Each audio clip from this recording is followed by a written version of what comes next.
Bonjour. Bonjour et bienvenue dans ce webinaire qui aura pour objet l'élaboration et la mise en place d'un système de trading. Alors c'est un vaste sujet, mais nous allons nous attacher à aborder les principes, les fondements, la logique et les stratégies de prise de position qui découlent de la mise en place de ce système de trading, en tout cas tel que je le conçois. Les principes qui vont vous être exposés sont applicables quelle que soit votre approche actuelle du trading, et il est probable que leur utilisation vienne en renforcer l'efficacité, ou c'est tout du moins ce que j'espère. Cette approche est applicable quels que soient les marchés travaillés, c'est-à-dire actions, indices, forex, matières premières et ainsi de suite, mais aussi aux fonds, SICAV et FCP, c'est-à-dire les fonds communs de placement, sur lesquels vous êtes peut-être positionné dans le cadre de votre assurance vie, PEA ou autre. Alors je me présente très brièvement, je m'appelle Gilles Leclerc, ça fait maintenant bientôt 25 ans que je travaille les marchés financiers. Je suis trader pour compte propre, c'est-à-dire que c'est mon activité journalière régulière que d'exécuter le trading. Certains d'entre vous me connaissent peut-être parce que j'interviens régulièrement sur la bourse au quotidien, où je suis analyste technique et où je vous propose chaque semaine des plans de trade sur indices, actions notamment, euh, ainsi que sur le site Univers Bourse où je suis analyste depuis de nombreuses années et où je partage mon système de trading en essayant de démontrer son efficacité et en proposant notamment des trades live, c'est-à-dire en temps réel, en intraday chaque semaine.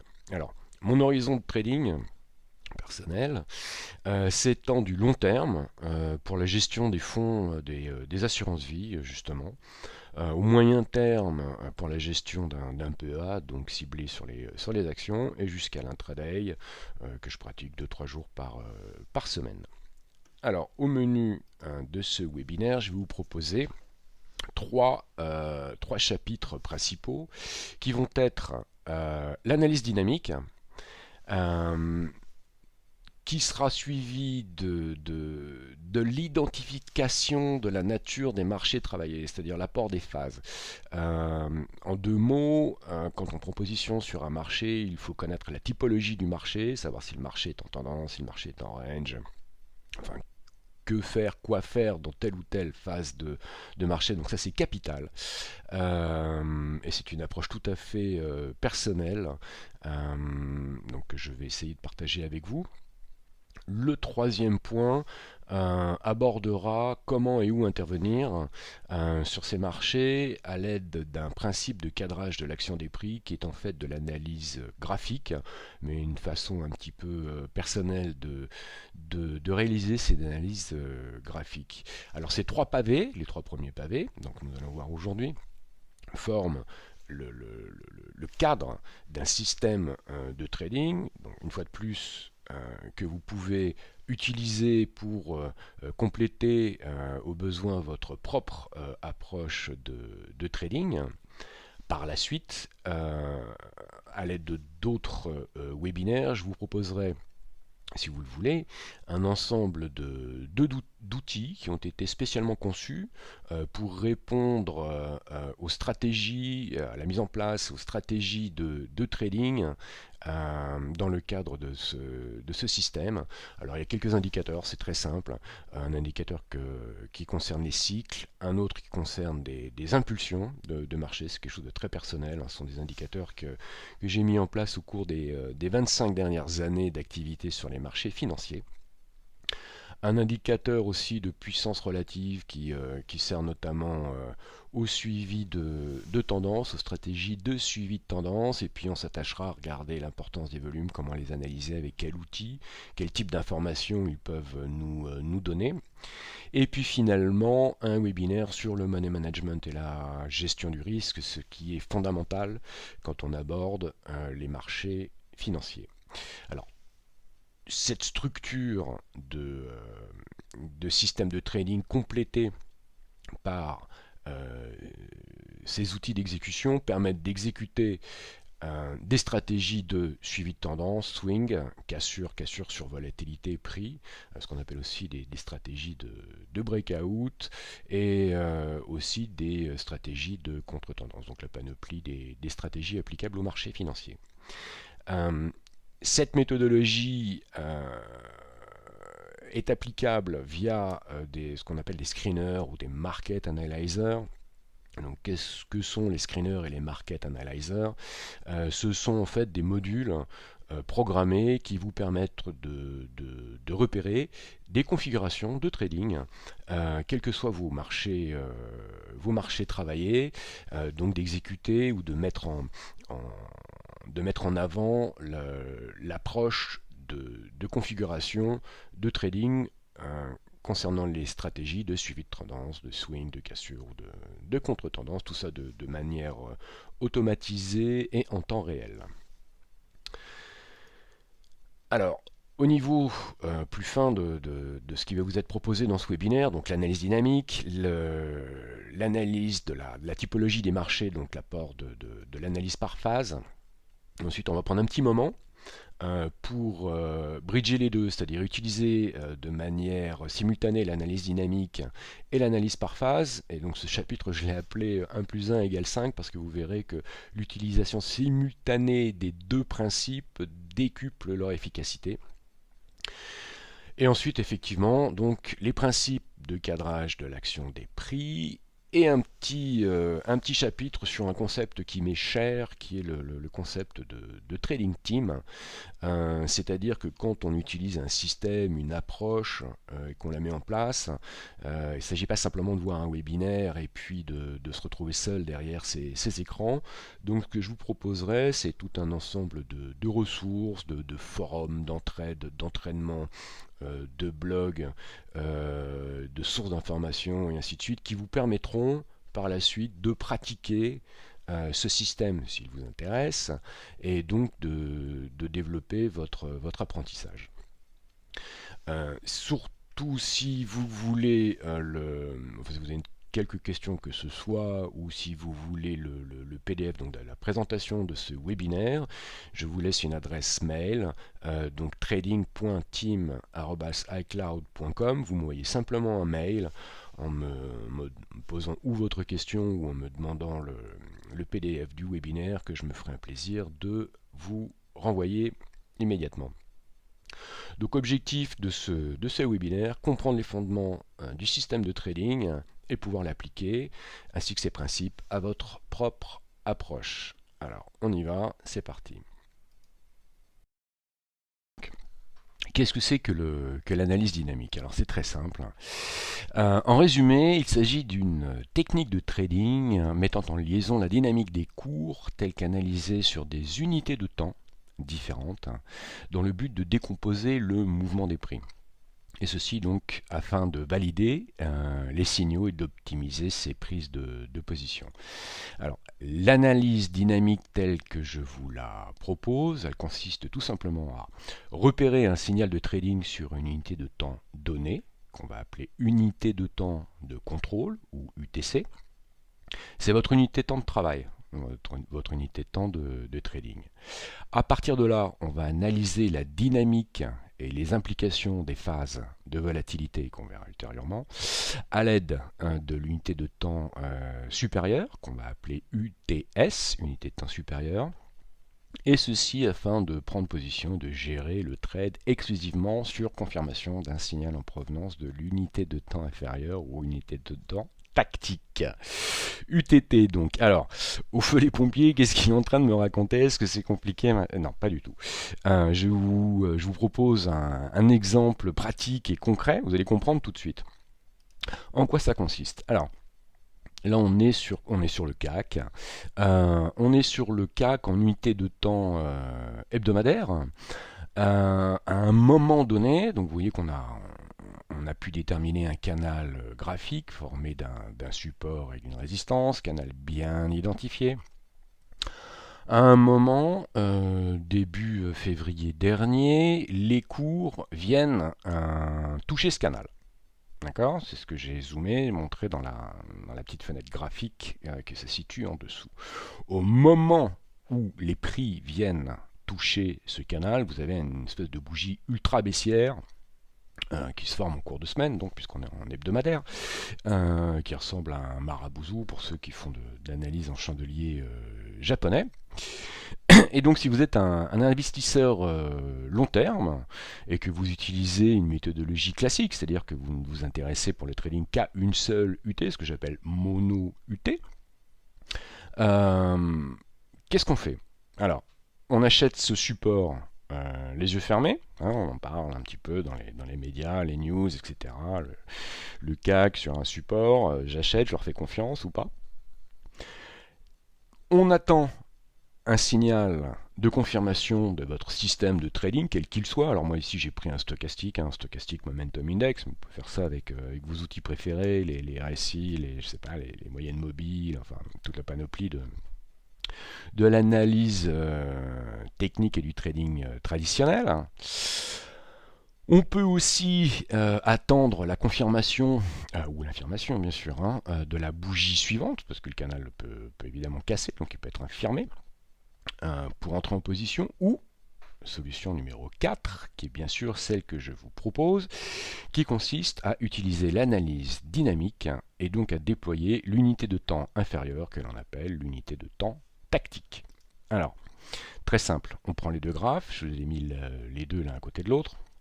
Quand on se situe au niveau du contact sur le support, donc j'ai un petit peu zoomé dessus, vous voyez que sur l'unité de temps inférieure, donc qui est l'unité de temps journalière, la zone grisée correspond aux 5 bougies, donc 1, 2, 3, 4, 5, qui ont formé la bougie hebdomadaire.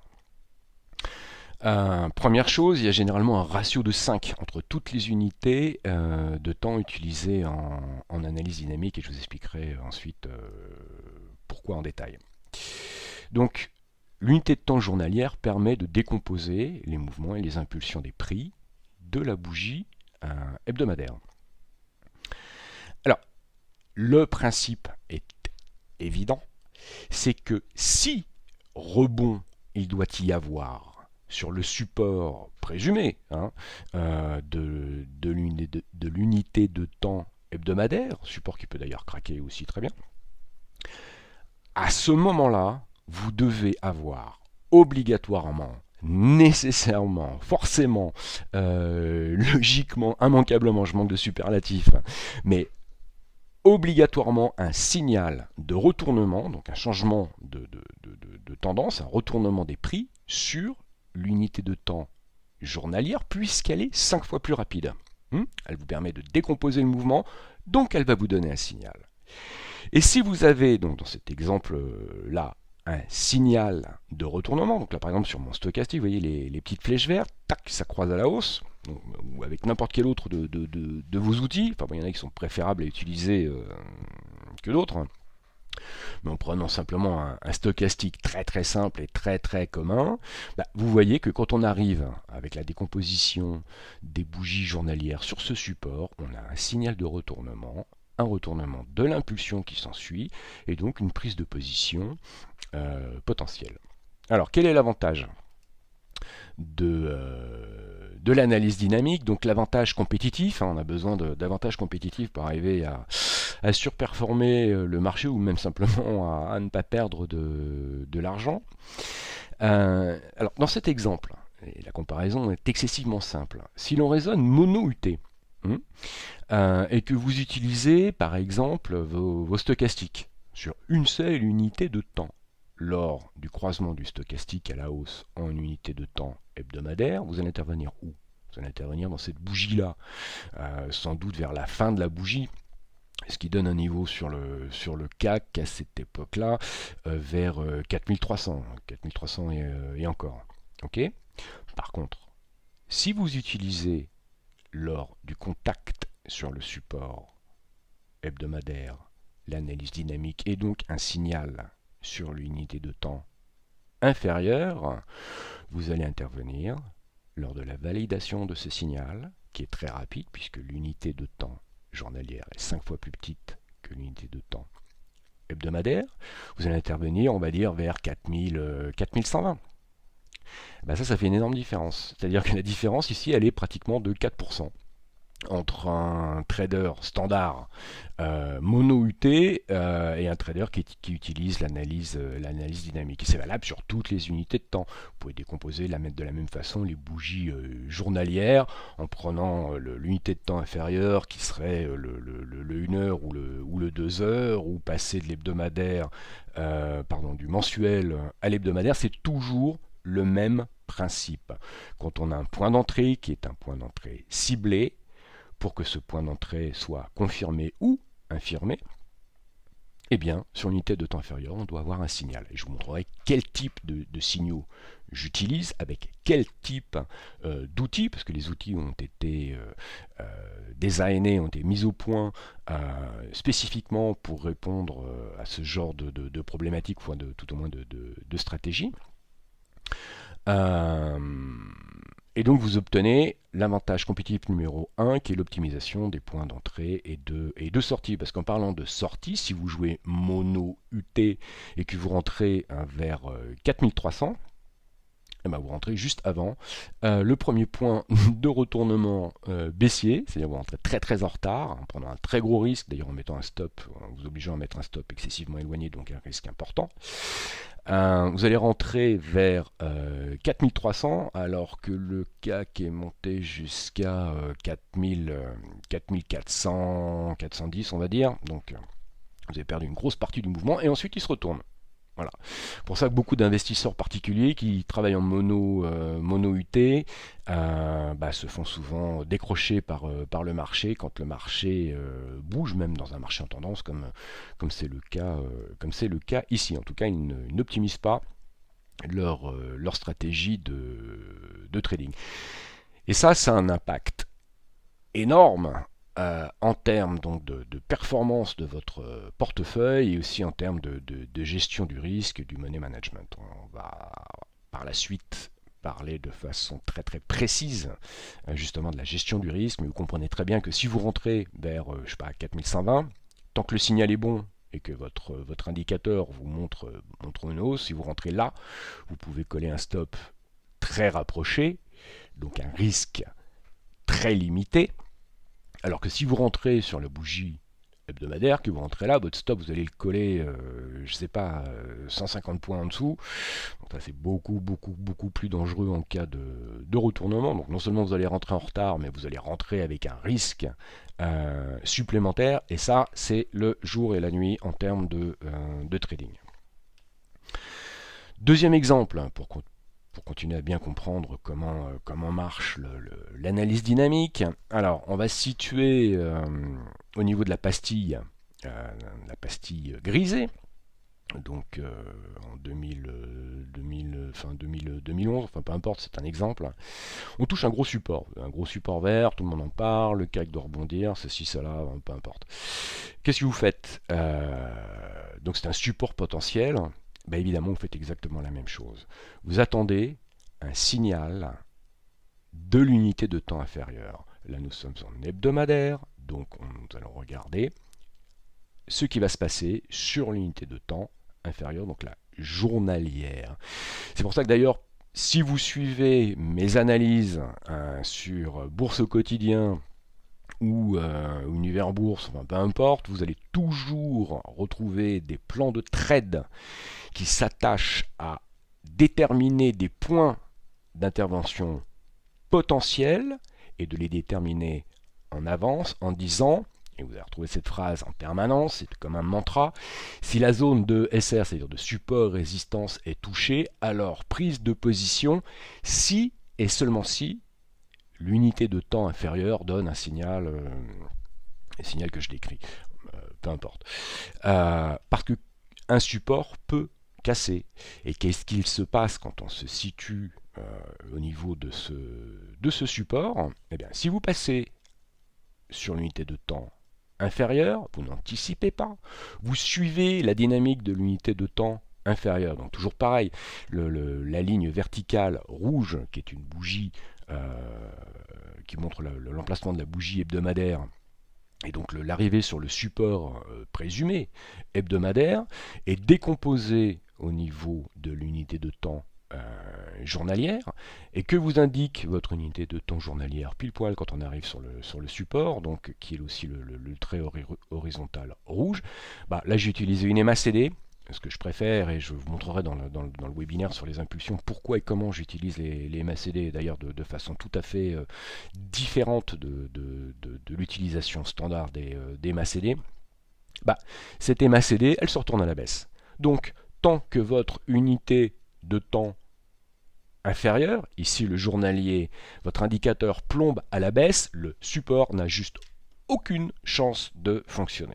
Et vous ne le prenez pas. À la limite, vous pouvez même le shorter, c'est-à-dire le vendre à découvert s'il se met, si vous voulez jouer la cassure du support.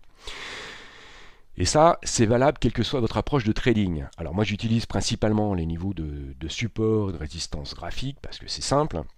Mais je ne sais pas si vous êtes héliotiste, si vous êtes fractalien, si vous utilisez les pivots, les retracements, enfin n'importe quel outil qui vous donne des points d'intervention ciblés. Le simple fait de les valider à l'aide de l'analyse dynamique vous permet non seulement de prendre position rapidement, mais de valider ou d'invalider vos supports, et surtout de ne pas faire d'erreur.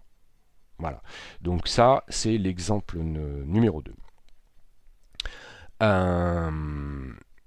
Donc troisième chart, qui est la même que la précédente d'ailleurs, sur laquelle je mets en exergue les 2 points d'intervention. Ça montre la liaison entre l'unité de temps hebdomadaire et l'unité de temps journalière.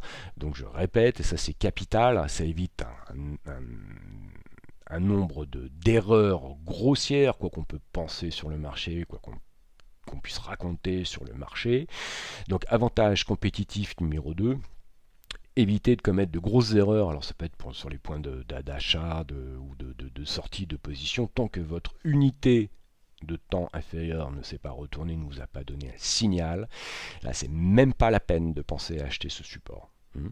Et il y a un mantra, si je puis me permettre, en ce qui concerne l'analyse dynamique, qui veut que la dynamique vienne toujours de la droite, de l'unité de temps inférieure. Alors pourquoi de la droite? Parce que, c'est pas de la politique, la dynamique vient de la droite, c'est simplement que généralement, sur les écrans de trading, on classe, enfin pour les gens qui utilisent l'analyse dynamique, on classe toujours ces unités de temps par ordre décroissant. Par exemple, ici vous auriez hebdomadaire, journalier, après le journalier vous pourriez avoir le 2 heures, etc.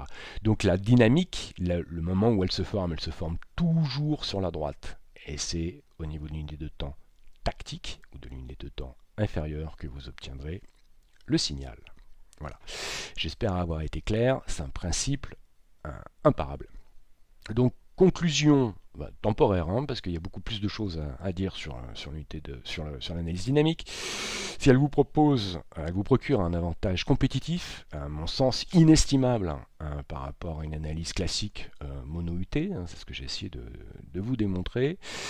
Elle vous permet de détecter la mise en place de formations de trading qui ne sont pas visibles si l'on trade à partir d'une seule unité de temps. C'est-à-dire, pour reprendre les exemples, en unité de temps hebdomadaire, par exemple, si vous avez eu une divergence, elle n'apparaît pas, la divergence lors du rebond sur le support. Par contre, elle apparaîtra sur l'unité de temps inférieure. Et ça, c'est très très important parce que l'unité de temps inférieure, et vous le verrez dans les outils, les stratégies que je vous proposerai par la suite, va vous montrer très clairement ce qu'on appelle des setups, c'est-à-dire la mise en place de configurations de trading qui sont observables à partir de l'unité de temps inférieure. L'entrée en position est bien plus rapide. On peut rentrer dans le corps d'une bougie hebdomadaire au lieu d'attendre 2-3 bougies hebdomadaires, ce qui vous met un mois de retard sur une entrée de trading en unité de temps longue. Alors si vous gérez des PEA ou des assurances vie, en tout cas si vous êtes un investisseur long terme, ça c'est capital. Donc vous avez une entrée en position qui est bien plus rapide. Elle permet d'attendre le moment optimal pour initier une position. On va pas revenir là-dessus. Vous êtes en attente toujours du signal de l'unité de temps tactique et de sa validation du signal pour se positionner. Elle permet de sécuriser le trade, parce que si le signal de l'unité de temps inférieure ou de l'unité de temps tactique ne se concrétise pas, hein, ça vous évite de faire une erreur. Et éliminer les erreurs dans un compte de trading, c'est déjà énorme, hein. Si vous regardez vos comptes de trading et que vous éliminez de cette façon au moins une partie des erreurs, la performance globale du portefeuille va se ressentir fortement. Elle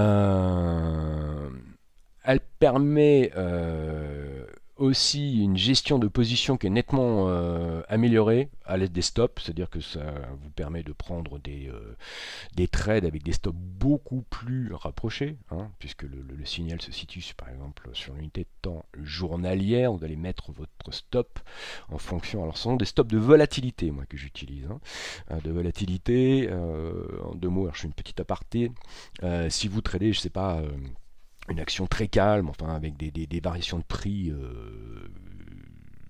restreintes, je sais pas, par exemple, GDF, non, GDF en ce moment c'est pas trop le bon exemple, enfin peu importe. On va dire que GDF se comporte de manière, les prix évoluent de façon relativement calme, ou si vous tradez par exemple de l'Alcatel, qui peut avoir des débattements de 6% dans la journée, et évidemment en fonction de cette volatilité, c'est-à-dire de la nervosité des prix, vous n'allez pas positionner votre stop au même endroit. Si vous mettez des stops à 3%, ça marchera peut-être sur GDF.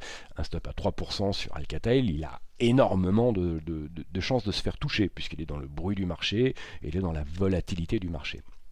Donc bref, l'intervention via l'unité de temps inférieure permet de placer des stops de volatilité beaucoup plus serrés, donc de prendre beaucoup moins de risques au niveau de vos interventions sur les marchés. Et finalement, elle permet d'optimiser les points d'entrée, aussi bien que d'optimiser les positions de sortie, parce que là on a parlé de support, mais vous arrivez sur une résistance potentielle, c'est-à-dire que vous ne savez pas si cette résistance va contenir les prix ou pas, vous laissez suivre, vous laissez guider par l'unité de temps inférieure. Si les prix continuent de pulser à la hausse et que vos indicateurs, par exemple une MACD, continuent de vous montrer la hausse, il n'y a pas de raison de sortir de position. Par contre, vous arrivez sur une résistance. Si au moment où les prix arrivent sur la résistance, vous avez un retournement d'unité de temps inférieure, sortie de position ou au moins prise de profit, au minimum. Alors, cette méthodologie est applicable à tous les marchés. Évidemment, vous pouvez faire des matières premières, du gold, vous pouvez faire des actions, vous pouvez faire ce que vous voulez. Toujours le même principe, et c'est un principe qui est un principe logique et imparable. Elle s'applique à toutes les unités de temps, du scalping, donc ça c'est vraiment de l'intraday très rapide, à l'investissement long terme. Et c'est l'un des piliers centraux du système de trading que j'applique. Toutes les stratégies, tous les indicateurs que j'ai développés fonctionnent à partir de cette base. Alors, ce que je ne vous ai pas dit, c'est qu'en fait, en analyse dynamique, on utilise 3 unités de temps différentes. J'en ai pris que 2 pour bien comprendre le principe du système. Donc, l'unité de temps de contrôle, qui est utilisé pour opérer les setups, c'est-à-dire les configurations de trading, ainsi que les points d'entrée potentiels, support résistance, Fibonacci, etc., enfin, ce que vous voulez, selon vos méthodologies. L'unité de temps tactique, qui est l'unité de temps inférieure, qui est utilisée pour valider le setup en approche que l'on a repéré sur l'unité de temps de contrôle. Et donc pour pouvoir prendre position rapidement, et l'unité de temps supérieure, dont on va maintenant parler, dont on parlera un petit peu au moins dans ce webinaire, qui est très importante parce que c'est elle qui donne la tendance et la dynamique de fond exploitable sur le marché. Et on va le voir dans l'analyse des phases, l'étude des phases qui va suivre. La mise en place, elle est très simple, c'est que le ratio temporel qui sépare les unités de temps doit être si possible de 5. 4 ou 5. Pourquoi? On expliquera. Donc là, on avait vu par exemple, on avait travaillé à partir d'un support hebdomadaire. L'unité de temps inférieure, 5 fois inférieure, c'est le journalier. L'unité de temps supérieure, ça va être quoi? C'est le mensuel. Elle est d'un ratio de 4. C'est ok, ça marche, les phases ne seront pas brouillées. Donc ratio de 5. Alors des exemples, vous êtes investisseur très long terme, vous intervenez par exemple pour gérer vos assurances vie. Hein, et là j'ai mentionné le logiciel Wall-Data, je vais vous expliquer pourquoi. Donc vous prenez comme unité de temps supérieure le mensuel, l'unité de temps de contrôle l'hebdomadaire, et l'unité de temps inférieure le journalier. Donc ça c'est vraiment des trades de très long terme. Hein. Pour avoir une unité de temps de contrôle en hebdomadaire, ça veut dire qu'un signal ou un pré-signal va prendre un mois et demi à se manifester. Donc c'est vraiment du lourd, du très long terme, quelque chose qui arrive doucement. Vous tradez plus activement. Alors, c'est souvent un peu le cas dans un PEA. En tout cas, c'est mon cas. On peut trader aussi des PS sur des unités de temps plus longues ou même plus courtes. Alors, moi, ce que je conseille, c'est de prendre l'hebdomadaire comme unité de temps supérieure, le journalier comme unité de temps de contrôle, et si vous avez un flux, de prendre l'unité de temps 2 heures comme unité de temps tactique, donc celle qui vous permet de prendre position en validant le signal. Et si vous aimez les frissons de l'intraday, ce que je m'offre personnellement 2-3 jours par semaine, bah vous pouvez très bien prendre le 2 heures comme unité de temps supérieure, le 30 minutes comme unité de temps de contrôle, et le 5 minutes comme unité de temps tactique. Voilà, tout ça, ce qu'on appelle des 3 unités de temps, sont des triptyques. De toute façon, il faut afficher simultanément ces unités de temps pour pouvoir visualiser la dynamique et l'enseignement des phases telles que nous allons le voir. Alors, petit retour rapide en arrière, parce que je sais que ça intéresse pas mal de monde, au niveau des assurances vie. Alors, je ne sais pas si vous êtes dans mon cas, quelle est la nature de votre conseiller en gestion de patrimoine, s'il vous contacte une fois par an pour vous souhaiter ses meilleurs vœux au 1er janvier ou pas. Toujours est-il que de mon expérience, j'en ai pratiqué beaucoup, des conseillers en gestion de patrimoine sont très souvent présents lors de l'achat, d'investissement, notamment pour vous conseiller leurs fonds. Beaucoup moins une fois que vous avez investi. Donc deux choses. Je me permets, alors je fais pas de pub, et je ne critiquerai jamais tel ou tel logiciel ou tel broker, etc. Je dis simplement, voilà, celui-là il a tel ou tel intérêt, vous pourriez y faire attention. Wall-Data, pourquoi? Parce que si vous faites de l'assurance vie, ou si vous êtes investi sur des fonds multi-supports en assurance vie, vous avez besoin simplement de pouvoir analyser ces fonds, d'avoir les données. Voilà. Il y a très peu de logiciels qui le font. Il y en a un qui le fait excellemment bien, qui est le logiciel Wall-Data. Donc je vous ai mis leur adresse. Eux disposent d'un flux de plus de 4000 fonds segmentés par géographie, c'est-à-dire Europe, dans l'Europe vous avez la France, l'Allemagne, enfin, etc. Par industrie, si vous le voulez, pour les matières premières, et ainsi de suite. Donc personnellement, c'est là-dessus que moi je gère mon assurance vie, que je me permets que je suis l'évolution de mes fonds. Parce qu'il est évident qu'avec cette méthodologie-là, dans la gestion d'une assurance vie, quand vous allez voir le fonds un tel ou un tel que vous avez en portefeuille qui va arriver sur un niveau de support de résistance et que l'unité de temps inférieure va se retourner, je suppose que votre conseiller en gestion de patrimoine ne vous appellera pas.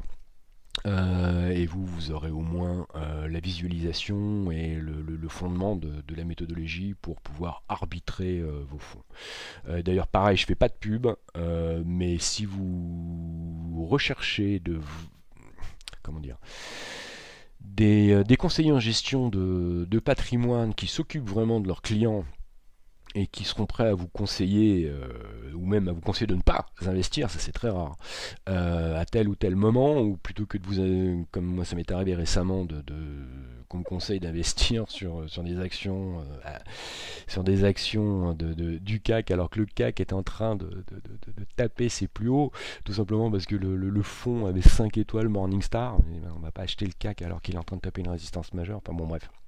Si vous avez des questions concernant de vraies gestions, de conseillers de gestion de patrimoine, envoyez-moi un mail. Je fais ça tout à fait.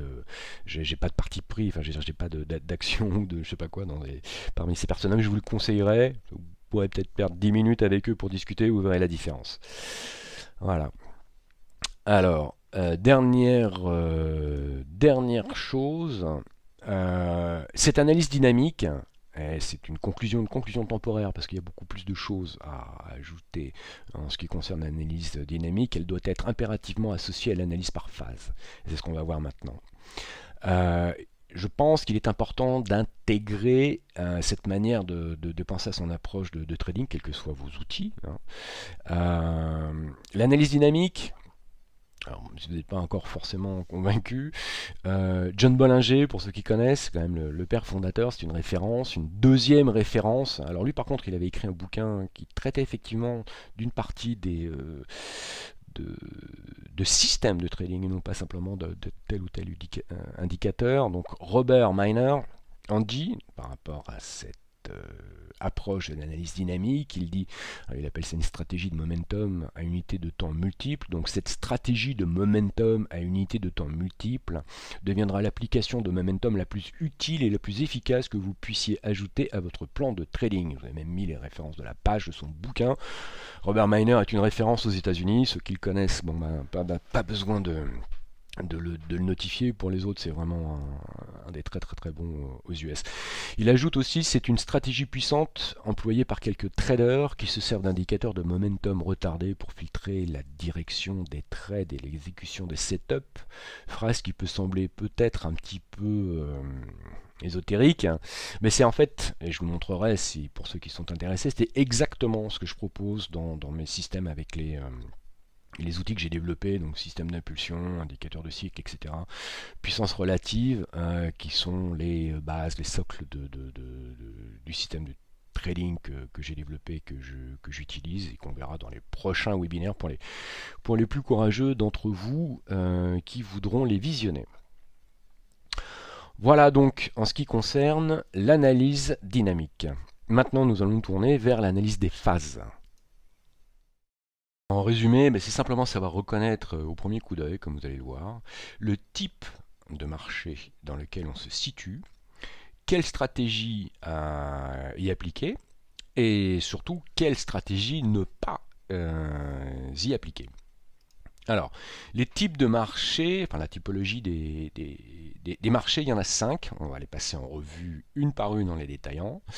Donc c'est du range, de la tendance, du squeeze, c'est une cassure de volatilité. Pour ceux qui ne connaissent pas, on va l'expliquer aussi. Donc cassure de volatilité, cassure sur les prix, et fermeture de volatilité. À ces 5 types de typologies correspondent en fait 5 stratégies possibles qui sont du suivi de tendance, du swing, c'est-à-dire une partie de ping-pong entre support et résistance, les trades de cassure, les trades de contre-tendance, et la cinquième qui est la stratégie d'ailleurs sur laquelle on devrait s'appuyer 90% du temps, qui est ne rien faire, c'est-à-dire qu'on n'achète que quand la situation, le terrain de bataille est bien établi, bien clair et que l'on peut rentrer avec un point d'entrée défendable par un stop, donc un money management important. Alors, il est, à mon avis, capital, absolument capital, de pouvoir identifier de façon simple la typologie du marché que l'on travaille et donc le type de stratégie ou le style de trading si vous préférez qui convient d'y appliquer.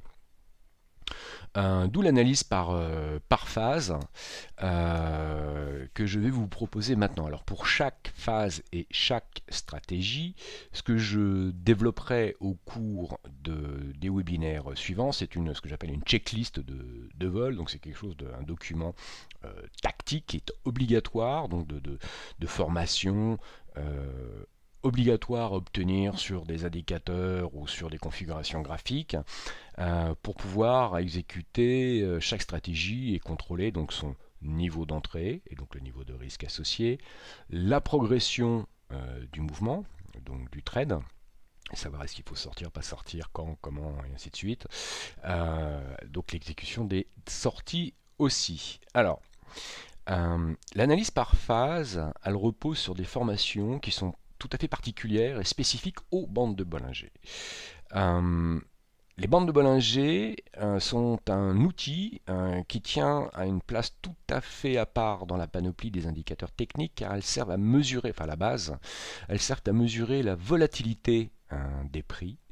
Elles sont très rarement utilisées par les traders privés, très souvent par contre utilisées par les traders pros et notamment les algorithmes de trading qui pullulent maintenant sur nos marchés, comme j'y reviendrai plus tard, représentent plus de 80% des transactions, donc il est important de se calibrer par rapport à cette nouvelle façon de fluctuer des marchés.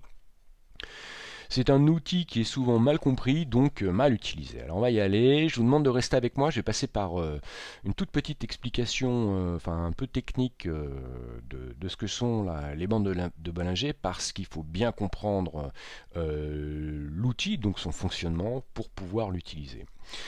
Alors c'est un outil statistique, je prends un exemple. Une planche de Galton, vous voyez, c'est une espèce de planches comme ça, dans lesquelles il y a des petits plots, on met des billes au sommet du plot qui descendent et qui se répartissent selon des silos différents. Donc statistiquement, les billes vont tomber plutôt au centre de ce silo.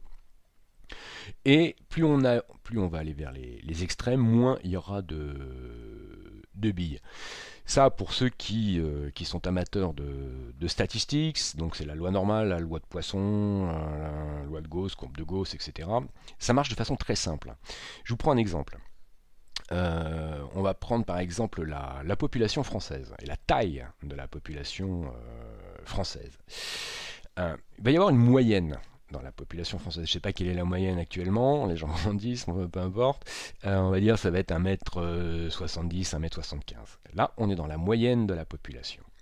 Au fur et à mesure que l'on va mesurer les tailles des personnes, donc de la population, vous allez avoir des extrêmes qui vont se situer de chaque côté de la planche de Galton, donc la dispersion de l'échantillon. Vous allez avoir des gens qui vont mesurer, je sais pas, 2,20 m, et il y a des gens qui vont mesurer 1,40 m. Voilà. Donc ça, c'est une étude statistique qui est représentée en fait après par une courbe de Gauss. Alors prenez-le comme tel. À partir de cette moyenne, on va calculer deux écarts types, peu importe, si ça vous intéresse je développerai plus tard, mais deux écarts types, et ce qui fait que en mesurant la dispersion par rapport à cette moyenne, on va obtenir, avec deux écarts types, 95% des observations. C'est-à-dire qu'entre, je sais pas, 1,60 m et 1,80 m dans la population française, nous aurons 80% de l'échantillon, donc de la population, avec 2,5% à 2,20 m et 2,5% à 1,40 m, 1,40 m, 1,60 m, je ne sais plus ce que j'avais raconté. Bref, pour les prix, c'est exactement la même chose. Alors, je vais vous prendre un exemple. Donc les bandes de Bollinger, voilà, donc des prix. Les prix sont encadrées par des bandes de Bollinger. Qu'est-ce que font ces bandes de Bollinger? Elles font exactement la même chose, c'est-à-dire qu'elles mesurent la taille, enfin la volatilité des prix sur une période qui est en standard et de 20 périodes, et vous donnent cette enveloppe.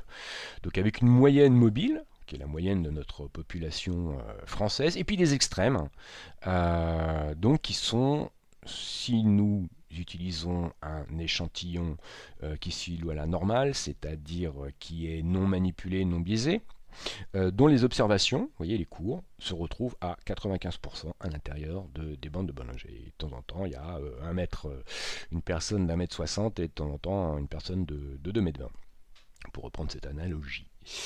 Donc bande supérieure, moyenne, bande inférieure. Alors la question qu'on peut se poser, enfin d'ailleurs qu'on doit se poser, c'est la distribution des prix sur un marché suit-elle une loi normale, c'est-à-dire un échantillon non biaisé, non manipulé? Ben non, absolument pas. Ça revient un petit peu à croire au Père Noël. Parce qu'effectivement, les marchés, alors déjà, sont plus ou moins, on peut dire manipulés, ne serait-ce que, enfin manipuler, c'est un terme qui peut être mal perçu, mal reçu, mais ne serait-ce que par les banques centrales, les déclarations permanentes des banques centrales qui viennent obliger le marché à pousser, enfin ils essaient de pousser le marché dans tel ou tel sens, etc. Donc ce n'est pas c'est un échantillon biaisé, euh, mais peu importe. Donc en fait, en trading, sans doute, hein, moi j'ai pas fait l'analyse détaillée, peut-être que ça va pas être 95% des observations qui vont se trouver à l'intérieur des bandes de Bollinger, ça va peut-être être 80%, ça par contre je pense que c'est exact. Ça n'a aucune importance. Déjà à partir du moment où on a un ratio de 80%, c'est-à-dire 8 chances sur 10, au niveau statistique, c'est énorme. Alors, ces bandes de Bollinger ont plusieurs formations, donc les phases. Et c'est ça maintenant que je vais essayer de vous expliquer. Première phase que l'on va, et restez bien avec moi, première phase, ce que j'appelle une phase 1 de range. Vous voyez, les bandes de Bollinger évoluent ce que j'appelle à plat, c'est-à-dire de façon à peu près horizontale. D'ailleurs, souvent la moyenne mobile est relativement horizontale. Dans ce cadre-là, c'est un range, c'est-à-dire que les prix ont 80% de chances de rester à l'intérieur des bandes de Bollinger. Donc, les bandes de Bollinger sont des zones de résistance en ce qui concerne la bande de Bollinger supérieure et de support en ce qui concerne la bande de Bollinger inférieure. 80% de chances de rester à l'intérieur de cette enveloppe, statistiquement c'est très important. Les niveaux sont bien définis et donc on a un avantage statistique. Alors quand vous allez avoir ce genre de formation, donc de phase 1 de range, quelle est évidemment la stratégie à appliquer? Ça sera une stratégie de swing. Alors qu'est-ce qu'on appelle une stratégie de swing? C'est entre des supports et des résistances, simplement de faire le ping-pong entre les deux. D'essayer de prendre position à la vente ou de dégager sur les résistances et d'acheter les supports. Alors sur ce chart-là, on ne voit pas bien, mais il y a des ranges qui peuvent être plus ou moins importants en fonction de la volatilité des cours. Vous pouvez avoir des bougies qui vont être plus ou moins nerveuses, avec des corps de bougies plus ou moins importants. Donc le range pourrait être plus ou moins important. Alors il y a des ranges intéressants à travailler, il y a des ranges qui ne sont pas intéressants à travailler. Pourquoi intéressant? Parce que si vous avez, je sais pas, vous travaillez en unité de temps journalière et que vous avez un range de 15%, ouais, c'est intéressant au niveau trading. Si vous avez, comme ça arrive des fois en intraday, des ranges de 15-20 points, donc tout petit, minuscule, ça ne vaut pas la peine de prendre place, de prendre position dans ce genre de range parce qu'il n'y a pas assez de potentiel de trading. Donc ça, c'est la première phase, la phase 1 de range. Ensuite, donc sur cet exemple, vous allez voir, il y a toutes les phases qui sont, d'ailleurs c'est pour ça que j'ai sélectionné, toutes les phases y sont représentées. Phase 1 de squeeze, ça c'est très très spécifique. Qu'est-ce que c'est qu'un squeeze? Un squeeze en fait est une formation, ce qu'on appelle une contraction de volatilité qui prépare une accélération. Alors, on verra tout ça en détail, mais je vous en explique aujourd'hui dans ce webinaire les principes. La phase 1 de squeeze, donc c'est la bande verticale orangée. En fait, on a un indicateur, qui est un indicateur perso d'ailleurs que j'ai développé moi-même, qui s'appelle ET-MACD, qui vous dit, très simplement, prenez-le comme tel pour l'instant, on verra ça dans le Webi MACD, quand la volatilité de mon impulsion descend en dessous d'un niveau, enfin d'un seuil qui est calculé automatiquement, c'est la petite ligne grisée, et mon ET-MACD étant la courbe verte-rouge, à ce moment-là, quand la volatilité descend en dessous d'un certain niveau, faites attention. Le marché accumule de l'énergie et il accumule de l'énergie pour sortir. Sortir en impulsion ou en tendance. C'est ce qu'on verra après. Donc, vous voyez, au niveau de cette petite phase, là, quand on arrive là-dedans, la stratégie, c'est quoi? La stratégie, c'est attention, on n'est plus en mode range, donc on ne joue plus les supports, les résistances, a priori, on attend une accélération. Dans quel sens? On ne sait pas. Et comme je vais vous montrer par la suite, ça va être l'unité de temps inférieure qui va vous donner le sens de l'accélération. Donc, stratégie, qu'est-ce que c'est que cette stratégie? La stratégie à appliquer est une stratégie de cassure, qui peut être une cassure de volatilité, donc c'est c'est mon indicateur ET-MACD, ou une cassure sur les prix, parce que vous pouvez aussi avoir, d'ailleurs ici on a a priori une résistance graphique qui serait simplement déterminée par 2 points, mais des fois vous avez des résistances qui sont mieux tracées. Et évidemment, à partir de ce genre de stratégie, donc l'outil est disponible, c'est l'outil ETMACD, vous avez des screeners, donc des algorithmes, donc des petits programmes auxquels vous indiquez de façon très simple, voilà, je veux connaître par exemple tous les squeezes, toutes les contractions de volatilité, toutes les phases 1 de squeeze sur, je sais pas, le marché des actions, compartiment A, compartiment B, CRD, français, et sur une unité de temps donnée. C'est-à-dire que si vous travaillez en unité de temps hebdomadaire, il va vous sortir tous les squeezes en unité de temps hebdomadaire. Vous travaillez en journalier, vous lui indiquez journalier, il va vous sortir tous les squeezes en journalier. Comme ça, vous êtes prévenu de la formation de ces contractions de volatilité, et si les stratégies de cassure vous intéressent, vous pouvez vous préparer à jouer une cassure, qui ici d'ailleurs est une tendance, la mise en place d'une tendance. Donc ça c'était la phase 1 de squeeze.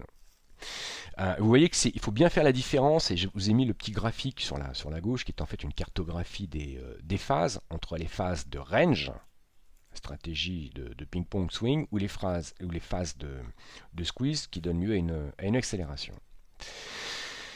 Donc ce squeeze en fait donne lieu à une tendance. Qu'est-ce que c'est qu'une tendance? On l'appelle phase 3. Donc la tendance elle est très régulière, elle peut durer beaucoup plus longtemps qu'une impulsion. Les bougies, alors comment la reconnaître? Déjà, les bandes de Bollinger se mettent rapidement en formation parallèle. Vous voyez, parallèle haussière que j'ai indiqué par les deux flèches vertes. Ça, c'est le signe d'une tendance. Les prix, eux, viennent s'appuyer ou flirter avec la bande de Bollinger directrice. Qu'est-ce que la bande de Bollinger directrice? C'est la bande de Bollinger qui donne le tempo du mouvement. Donc là, le mouvement étant haussier, la bande de Bollinger directrice et la bande de Bollinger supérieure. Donc toutes les bougies sont proches. De temps en temps des petits pullbacks qui peuvent éventuellement se rapprocher de la moyenne mobile 20, mais de toute façon jamais passer en dessous de la moyenne mobile 20. Évidemment, quand vous avez ce genre de formation, quand vous observez ce genre de formation et que vous êtes à l'intérieur d'une tendance, et des fois ça peut perdurer, par exemple sur les indices américains, on a des phases 3 qui datent de plusieurs mois, la stratégie à appliquer est évidemment une stratégie de suivi de tendance. Donc vous voyez déjà on a, en fonction de l'observation de ces phases, tout de suite on sait ce qu'il faut faire ou ne pas faire. Dans le range, le ping-pong. Dans le squeeze, on attend l'accélération et on peut prendre l'accélération à partir d'une unité de temps inférieure. Dans la phase 3 haussière, eh bien évidemment, on va jouer des stratégies de tendance avec des outils spécialement formulés pour gérer les suivis de tendance et donc y prendre position. Phase suivante, ce que j'appelle les phases 4, c'est le petit rectangle bleuté. Alors, vous voyez que les bandes de Bollinger convergent, c'est-à-dire que celle du dessus devient baissière, enfin elle converge avec celle du bas. Qu'est-ce que c'est? C'est une phase 4. Donc les cours n'ont plus de tendance, n'ont plus de dynamique dans les phases 4. C'est-à-dire que les prix respirent, les prix marquent une pause.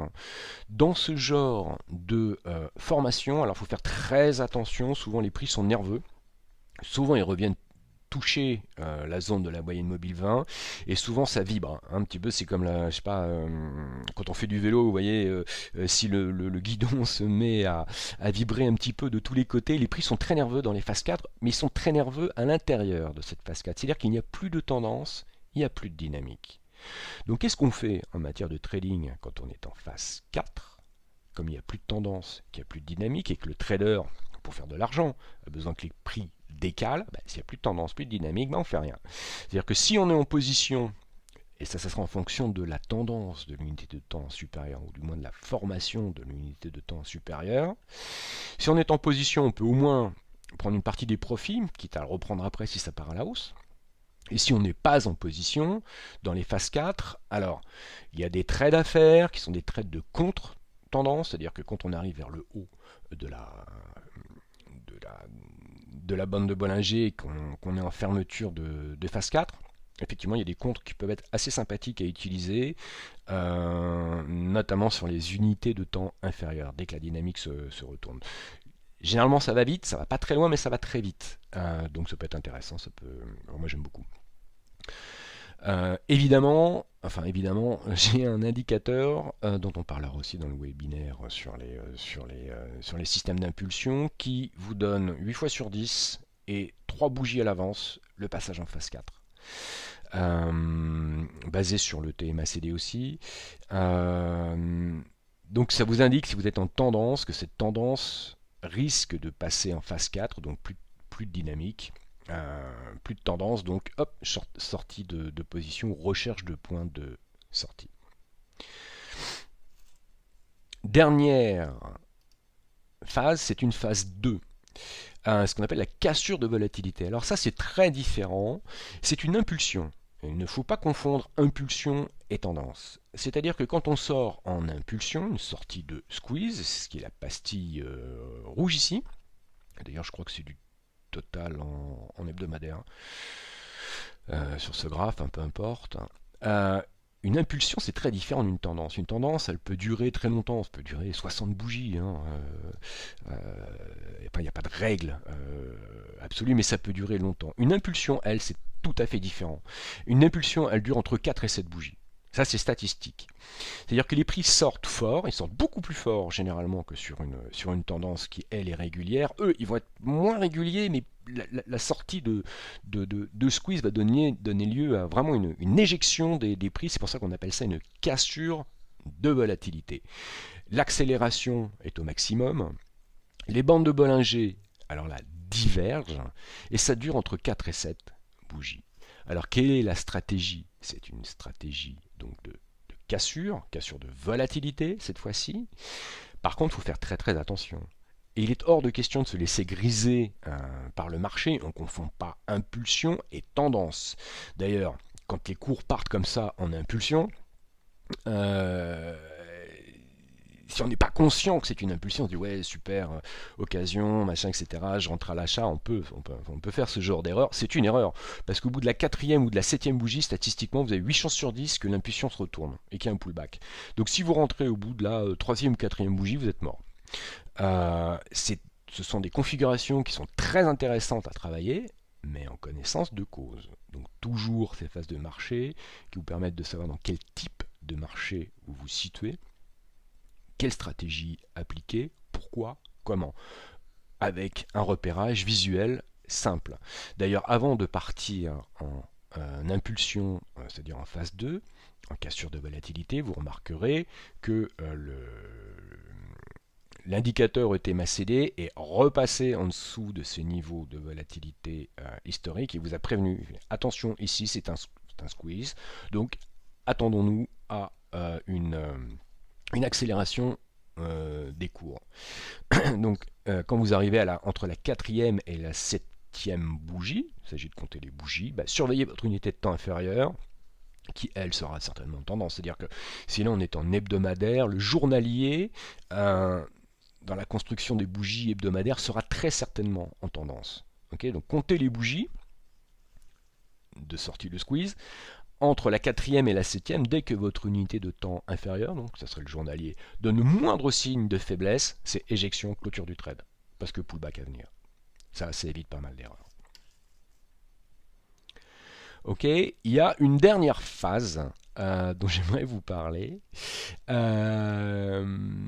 qui est une phase cataclysmique. Alors, ça arrive généralement dans les figures d'élargissement. On en parlera aussi, mais je le mentionne pour ceux qui pratiquent en analyse graphique les figures d'élargissement. Vous voyez, il y a des moments où les phases ne sont pas du tout lisibles. Sur ce graphe, vous voyez, ça fait des espèces de dodan, ça part de tous les côtés. Avec des gaps, des accélérations brusques à la baisse, gap haussier, regap, repart de l'autre côté, etc. Moi j'appelle ça des phases de bombardement au mortier lourd. Donc généralement quand vous voyez ça, alors première chose, si vous n'identifiez pas la phase, vous n'identifiez donc pas la stratégie, c'est-à-dire que quand il y a ce genre de configuration, pas de prise de position. Sachez simplement que quand les cours se mettent à danser comme ça de tous les côtés, notamment avec des gaps et des accélérations, c'est que le marché prépare quelque chose. il y a une grosse nervosité, il y a une bagarre entre les acheteurs et les vendeurs, et à un moment, il y en a un des deux qui va se faire claquer, et ça va partir. Alors, il y a moyen de le jouer, notamment sur des unités de temps différentes, enfin, peu importe, on ne va pas rentrer dans les détails maintenant. Sachez simplement que quand vous voyez ce genre de choses, si la phase n'est pas identifiable, si la stratégie n'est pas identifiable, bah, vous passez à autre chose. Et comme de toute façon vous avez des screeners qui vous permettent de balayer constamment le marché, quelle que soit l'unité de temps que vous choisissez de travailler, quel que soit le marché que vous choisissez de travailler, si ce marché n'est pas mûr pour une stratégie, bah, vous aurez d'autres propositions et vous tournerez par d'autres sur d'autres supports. Donc si c'est pas lisible, on ne le joue pas. Alors, j'essaie de résumer la typologie des phases de la façon suivante. Vous voyez, donc les phases, phase 1, qui peut être, je le rappelle, phase de range, c'est-à-dire avec euh, les bandes de Bollinger qui interviennent comme des zones de support et de résistance. Ça, c'est le seul cas où les bandes de Bollinger interviennent comme zone de support et résistance. C'est souvent une erreur qui est faite, ça. Phase 1, si on avait une phase 1 de squeeze, on a ou derrière une phase 2, c'est-à-dire une impulsion, ou une phase 3 qui se met en place, ce qui est une tendance, c'est pour ça que j'ai mis un rouleau compresseur, vous voyez. Phase 4, convergence des bandes de Bollinger, plus de dynamique, plus de tendance, donc grosse nervosité des prix à l'intérieur de cette formation, plus de dynamique, plus de tendance, a priori, on n'a rien à faire dans ce genre de marché. Et après, on renclenche les phases. Alors, attention, phase 1, 2, 3, 4 ne s'enchaînent pas nécessairement dans cet ordre. Et vous l'avez bien vu, on peut passer de phase 1 de squeeze à 2 ou de 1 de squeeze à 3. On pourrait passer de 2 à 4. Enfin bon, c'est simplement une typologie de façon à se souvenir de la façon dont les bandes de Bollinger se forment et donc des déductions que l'on peut avoir à partir de là en ce qui concerne les phases et les stratégies à appliquer.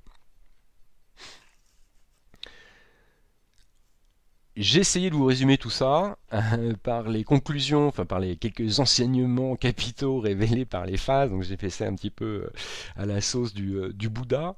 Bah, c'est très simple c'est très simple. Oui, c'est simple. À l'aide des phases, il y a des enseignements à retenir. C'est qu'en phase 1 de range, de petits, et j'ai mis un point d'interrogation parce que tout dépend de la largeur du range. Vous allez voir, si vous utilisez cette méthodologie, il y a des petits ranges qui ne valent pas la peine d'être travaillés, et il y en a des grands qui valent, alors au contraire, tout à fait la peine d'être travaillés. Donc en phase 1 de range, des profits en swing entre support et résistance, tu prendras. En phase 1 de squeeze, en contraction de volatilité, on prépare une impulsion, une tendance. Dans les starting blocks, le signal tu attendras. Il vient d'où le signal? Il va venir de l'unité de temps inférieure. Il y a toute une méthodologie à vous proposer pour justement, à partir d'indicateurs spécialement conçus, pouvoir attraper l'impulsion dès son départ. En phase 2, comme on sait que c'est une impulsion, un mouvement rapide, tu géreras. Et ton profit rapidement, tu prendras. Je vous rappelle, ça dure entre 4 et 7 bougies. Il est hors de question de penser que parce que les prix sont partis en impulsion en phase 2, que ça va durer ad vitam aeternam. Donc ça, c'est vraiment une erreur majeure. En phase 2, on réagit vite et on ressort encore plus vite. Enfin, vite, ça dépend. Si vous êtes en unité de temps hebdomadaire, cette bougie fait quand même un certain laps de temps. Pas besoin de réagir excessivement vite. Il suffit de contrôler simplement de temps en temps ces trades. En phase 3, la phase 3 c'est une tendance. Donc la tendance, stratégie de suivi de tendance, la tendance tu accompagneras. Au début, en contre-tendance, j'aurais dû mettre point tu ne traderas. C'est-à-dire qu'il y a des moyens de contrer une tendance, mais ça, c'est beaucoup plus... comment dirais-je? Il faut déjà des bases d'analyse technique plus élaborées. Je vous expliquerai la méthodologie, c'est pas quelque chose que je conseille au début. De toute façon. Et en phase 4, puisqu'il n'y a plus de dynamique, hors du marché, tu sauras le prochain coup, prochaine impulsion, tu prépareras. Okay. Ce qui est très important maintenant, c'est que pour chacune de ces phases, il y a une méthodologie, c'est-à-dire une checklist avec aussi des screeners donc qui vont détecter automatiquement, qui vous donneront des alarmes en cas de formation de telle ou telle stratégie qui interviennent dans ces phases. Donc il y a une méthodologie, des outils, des setups, c'est-à-dire des configurations spécifiques qu'il faut utiliser.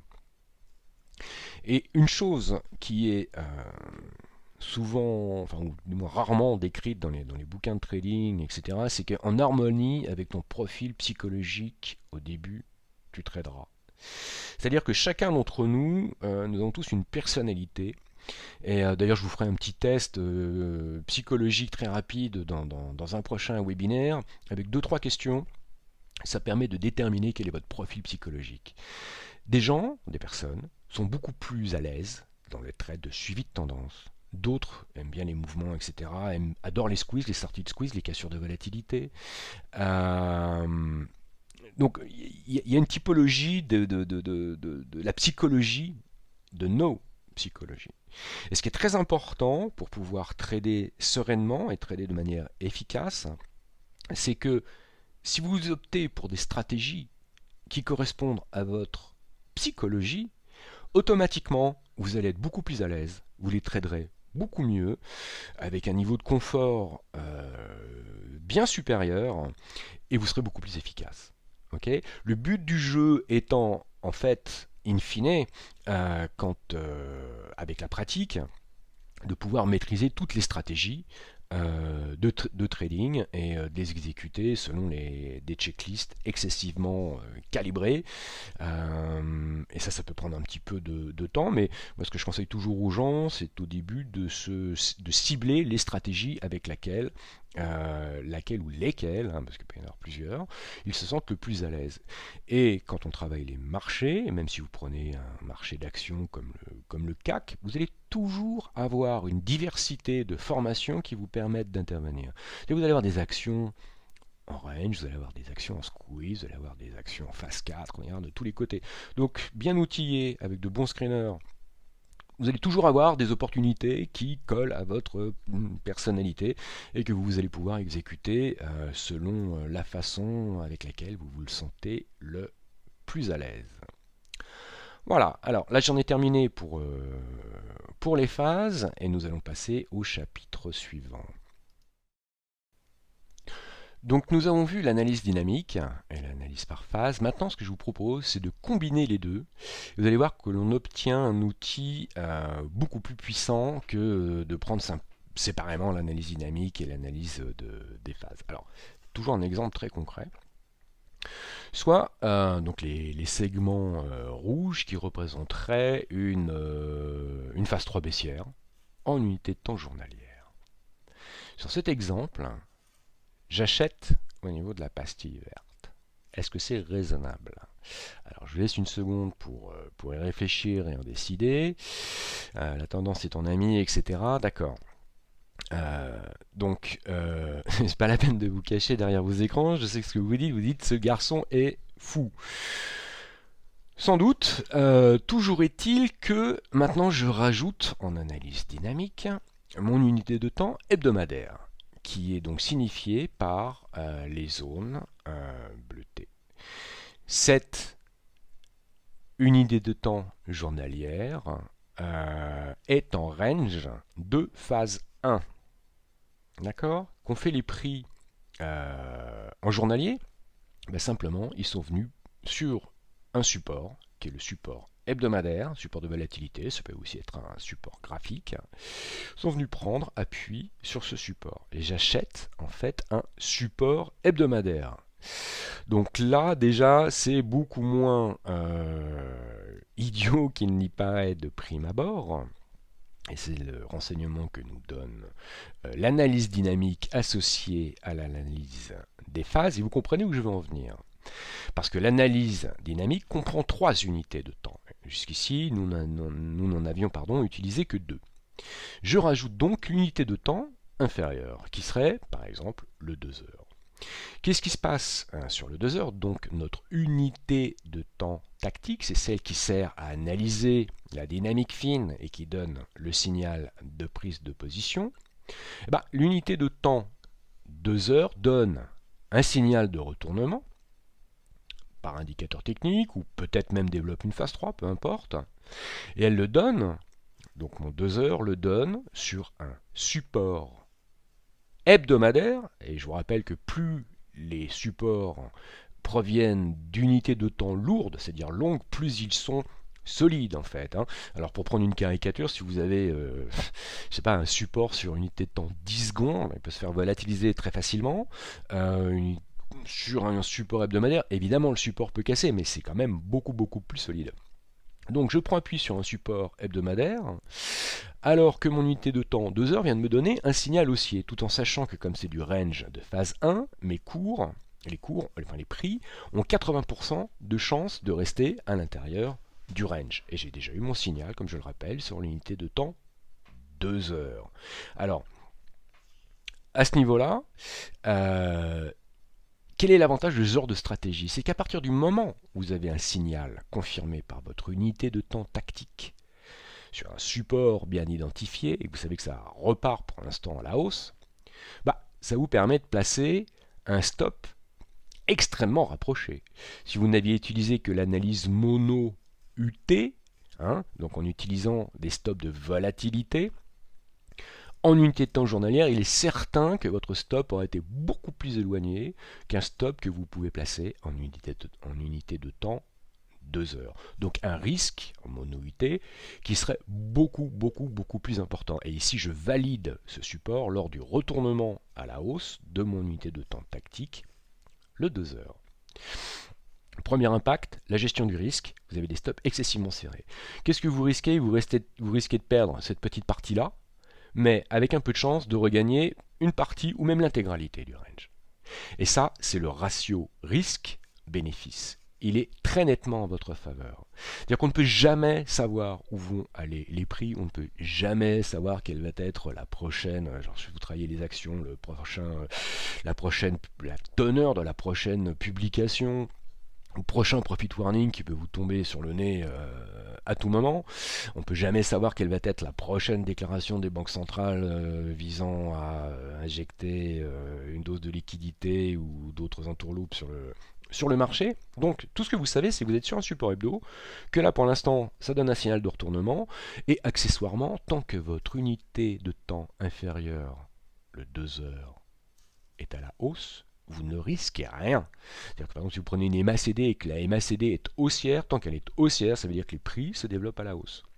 Alors on verra ça plus tard, pas tout dire en un seul webinaire qui d'ailleurs va être assez long, mais tant qu'elle est à la hausse, vous gardez votre position, première ou moins impulsion, dès qu'elle se retourne, vous pouvez prendre une partie de vos profits de façon à prendre votre stop, vous le remontez au niveau du point d'entrée, et là vous vous retrouvez sur le marché sans aucun risque de trading.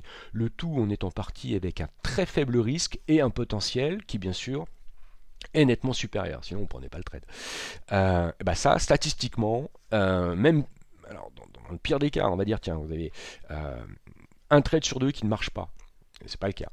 Un trade sur deux qui ne marche pas, c'est-à-dire qui vient toucher votre stop, si une fois sur deux vous ne retracez que même la moitié du range, in fine, vous allez faire de l'argent. Et tout ça avec une gestion de risque, donc une progression de votre compte de trading qui va être plus ou moins linéaire, mais qui en tout cas n'aura pas de ce qu'on appelle de drawdown, c'est-à-dire qui n'aura pas de chute brutale. Incidence, psychologiquement, quand vous avez ce genre de technique, vous êtes zen, notamment à partir du moment où vous avez remonté votre stop au niveau du point d'entrée. En trading, les deux seules choses que l'on maîtrise encore à peu près, c'est le point d'entrée et le stop, donc le risque. Les objectifs, eux, ne sont que des objectifs théoriques. D'ailleurs, c'est ce qui pullule dans les bouquins d'analyse technique, parce que c'est très vendeur. Alors, les techniques pour aller évaluer les objectifs, mais on ne peut pas savoir de quoi sera fait le marché. Même les prévisions météo se plantent à 48 heures. Donc je vois pas comment sur un marché financier qui est autrement turbulent que la météo, on pourrait faire des prévisions. Alors c'est très plaisant, mais c'est très, enfin, c'est comme la météo, c'est très souvent invalidé. La seule chose qui reste valable, c'est votre point d'entrée et votre stop. Et toutes mes techniques ont pour simple but de déterminer des configurations, là on parle de range mais il y en a d'autres, qui permettent de placer des stops rapprochés. D'ailleurs c'est ce que vous retrouvez dans les analyses sur la bourse au quotidien et ainsi de suite. Toujours des stops ultra rapprochés avec ce genre de méthodologie qui sont des stops de volatilité. La prévision est un art difficile, surtout quand il s'agit du futur, disait Pierre Dac. Donc concentrons-nous sur ce que l'on peut maîtriser. Alors ça c'était un exemple, mais il y en a plein d'autres. Donc d'association de l'analyse dynamique et de l'association des phases, et donc de l'avantage que cela peut vous donner. Alors je vais vous en prendre un autre. Ok. Par exemple, donc en hebdomadaire, ce qui est signifié par les flèches rouges, vous êtes en phase 3 baissière. Qu'est-ce qui se passe en unité de temps journalière? Vous avez un squeeze. À votre avis, le squeeze, c'est-à-dire la cassure de volatilité, l'accélération des prix qui va s'en suivre, statistiquement, elle va se situer dans quel sens? Bah, tout simplement, puisque votre unité de temps supérieure, qui est l'unité de temps hebdomadaire, est en tendance baissière, vous avez une énorme probabilité que ce squeeze, quand les prix auront comprimé, ressorte à la baisse. Et comment allons-nous gérer et prendre position dans cette sortie de squeeze? Tout simplement, si le squeeze intervient en unité de temps journalière, en prenant un signal sur le 2 heures. Et dès que ça commence à accélérer à la baisse, point d'entrée, stop très rapproché, et on continue de jouer la tendance de l'unité de temps porteuse, qui est l'unité de temps supérieure, qui est l'unité de temps hebdomadaire. Ça marche à la baisse, ça marche à la hausse, c'est juste une configuration. On peut jouer comme ça avec les différentes phases, bien sûr, et l'analyse dynamique. Hein. Et dans les webis à venir, pour chaque configuration, on verra comment elle s'articule, avec quels outils il faut gérer tel ou tel type de stratégie, toujours dans le but de placer un stop rapproché et d'essayer de prendre avantage, profit sur le décalage des prix observé sur le marché. Autre exemple rapide. Alors, important. Vous voyez que là, j'ai inséré, alors c'est un graphe qui est beaucoup plus rapide, c'est des unités de temps intraday, enfin peu importe. Vous voyez qu'il y a des bandes grisées, hein, entourées par des flèches bleues. Qu'est-ce que c'est que ces bandes grisées? Vous avez les bandes de Bollinger 20 périodes, qui sont rouge-verte ici. Et donc les grandes bandes grisées au-dessus. Les bandes grisées du dessus, ce sont tout simplement les bandes de Bollinger de l'unité de temps supérieure. Alors c'est très simple, puisque les bandes de Bollinger standard, hein, celles qui sont rouge-verte, sont paramétrées à 20 périodes et 2 écarts types, sachant que l'unité de temps supérieure est 5 fois supérieure à votre unité de temps de contrôle, les enveloppes grisées, ce sont les enveloppes de 20 périodes fois 5 pour l'unité de temps égale 100 périodes. Donc des bandes de Bollinger de 100 périodes. À quoi ça sert? Simplement, qu'en un simple coup d'œil, excusez-moi, vous allez pouvoir visualiser la phase de l'unité de temps supérieure. Et c'est très important. En fait, ça change rien, mais ça change tout. Vous pourriez avoir deux écrans avec votre unité de temps. Alors on va dire qu'ici c'est du journalier et que les bandes grisées c'est de l'hebdomadaire. Mais au niveau du confort et de la compréhension, de la dynamique du marché, vous êtes obligé de décaler votre regard d'une fenêtre graphique à une autre. Ici, les deux se superposent et apparaissent sur la même fenêtre. Vous voyez par exemple dans cet exemple-là, vous avez une phase 3 baissière sur votre unité de temps de contrôle qui prend place à l'intérieur d'une phase 3 baissière de l'unité de temps supérieure.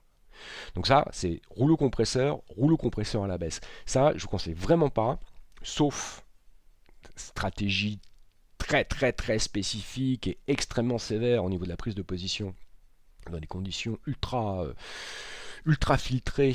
Je vous conseille surtout pas de prendre position à l'achat dans ce genre de double rouleau compresseur à la baisse. Parce que ça, c'est une manière de perdre à peu près inévitable.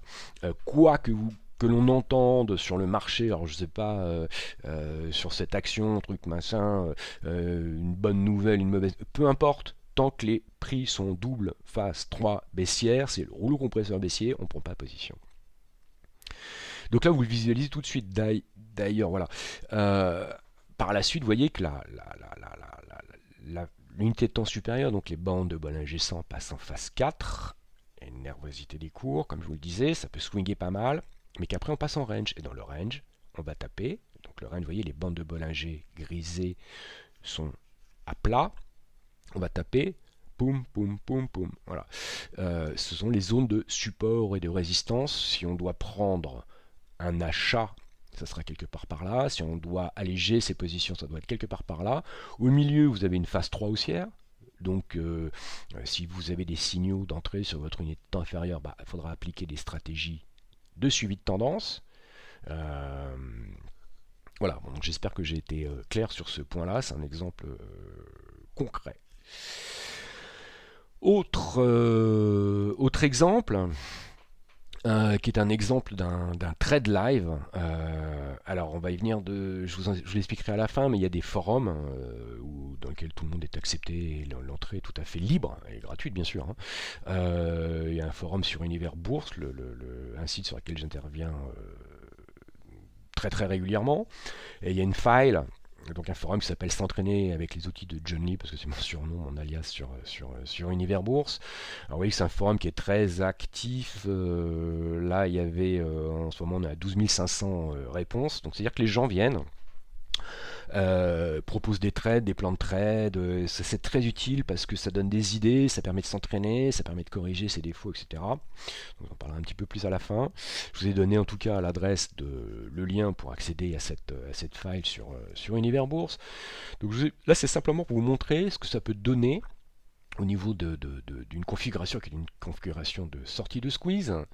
Alors vous allez vous dire, tiens, tout à l'heure, il nous a montré ces bandes grisées, et là maintenant, sur ces bandes grisées, arrivent des petites bandes violacées. Qu'est-ce que c'est que ces petites bandes violacées? Ces petites bandes violacées sont simplement un indicateur qui se superpose dans la fenêtre de prix, qui vous dit attention, vous n'êtes pas en range. Enfin d'ailleurs ici on n'aurait pas été en range parce que les bandes de Bollinger ne sont pas vraiment à plat, celle du dessus oui mais pas celle du dessous. Il dit attention, c'est en squeeze, il va y avoir une grosse accélération, on va déborder, on risque avec une très forte probabilité de déborder ce range. Donc ça c'est un trade live, j'en ai parlé au début du webinaire que j'ai posté, c'est le dernier de la semaine dernière, hein, sur l'action Kering. Vous voyez ce que ça donne. Au niveau alors ça c'est une stratégie de cassure que j'ai exécutée à l'aide des outils que j'ai conçus, notamment du cycle, qui m'a donné le signal. C'est du 30 minutes, vous voyez. Mais c'est du 30 minutes qui, lors de sa mise en impulsion, a quand même généré un peu plus de 5% en 2 jours, avec une forte explosion des prix. C'est ça que je veux vous montrer, c'est qu'en cassure, en sortie de squeeze, il y a des très jolis trades à réaliser parce que les prix vraiment explosent. C'est la cassure de volatilité. Donc le point d'entrée était ici, vous voyez, donc toujours pareil, avec un stop ultra rapproché, donc un risque très faible, même si ça ne marche qu'une fois sur deux, et ça marche nettement plus d'une fois sur deux, vous avez un gros potentiel. Potentiel jusqu'à où? Eh ben jusqu'à la fermeture de la phase 4. Quand on ferme en phase 4, vous voyez les bandes de Bollinger, 20 périodes, hop, les prix arrêtent leur progression, plus de dynamique, plus de tendance. D'ailleurs, il y a un beau pullback, comme je vous le disais tout à l'heure, souvent vers la moyenne mobile 20. Donc prise de position, dégagement. Voilà, ça on en fait tout le temps sur la file, s'entraîner avec les outils de John Lee, et si certains d'entre vous voulaient s'entraîner, pratiquer, parce que la pratique est ultra importante, je vous conseille d'aller y faire un tour. Donc voilà, c'est ce que je voulais vous montrer. Alors il y a plein d'autres exemples, hein. On les développera au fur et à mesure des stratégies, des setups et ainsi de suite. Mais c'était pour vous donner une idée de la façon dont s'articule l'analyse dynamique et les phases. Et c'est pour ça que, en fait, analyse dynamique, pour moi, c'est 1 plus 1 égale 4. C'est-à-dire que les deux forment des piliers du système de trading, mais si on utilise l'un plus l'autre, ça donne beaucoup plus que 1 plus 1 égale 2, hein. C'est la juxtaposition des deux est un outil qui est applicable à toutes vos approches et qui vous renseignera sur quoi faire et quoi ne surtout pas faire selon les types de marché et quels sont les potentiels différents dans les types de marché. Allez, dernier chapitre de ce webinaire. Pour les plus courageux, si vous êtes encore avec moi, votre calvaire est pratiquement terminé. On va s'intéresser au cadrage des prix et aux zones d'intervention de trading. Alors c'est très important, c'est très simple. C'est plutôt de l'analyse graphique.